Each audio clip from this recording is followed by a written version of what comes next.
गुन्हेगारी पार्श्वभूमी कोणाची आहे सर्व मतदारांना माहीत आहे. त्यांच्या वैयक्तिक वादाच्या भांडणाचे खापर आमच्यावर फोडू नये. त्यांची उमेदवारी जनतेतून नाकारली जात असल्यामुळे निवडणुकीला वेगळे वळण देण्याचा प्रयत्न संदीप होनमाने हे करत आहेत. आमच्यावर सुरू असलेले चुकीचे आरोप त्यांनी तात्काळ थांबवावेत. मागील निवडणुकीत आमच्या मातोश्री सर्वात जास्त बहुमताने याच प्रभागातून निवडून आल्या होत्या. त्यामुळे कोणाच्या पायाखालची वाळू सरकली आहे हे सर्व नागरिकांना माहीत आहे, असा टोला शिवसेनेचे उमेदवार सागर वनखंडे यांनी लगावला आहे.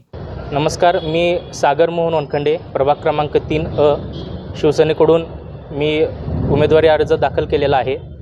आणि आज जो आपले संदीप होनमाने यांच्याकडून जे बिनबुडाचे आरोप माझ्यावरती झालेले आहेत की मी गुंड प्रवृत्तीची लोकं पाठवून तिथं त्यांच्या गाड्यांची तोडफोड केली, त्यांना धमकवलं, हे मी आरोप आज या ठिकाणी फेटाळतो आहे.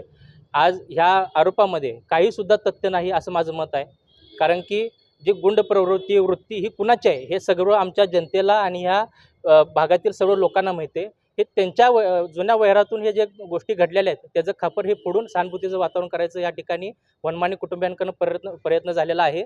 आमचं वनखंडे कुटुंब समाजकार्य, लोकांच्या मदतीला धावून जाणं, लोकांच्या अडचणीला गरजेला पडणं, ह्यावरती आमचं समाजकारण राजकारण घडलेलं आहे. हे गुन्हेगारी वृत्ती आमच्या कुटुंबाची नाही. त्यामुळे संदीप होनमाने यांनी हे आरोप करणं थांबवावं आणि हे या ठिकाणीच थांबवलं गेलं पाहिजे. कारण की वाळू सरकलेली आमच्या पायाखालची वाळू सरकलेली नाही आहे.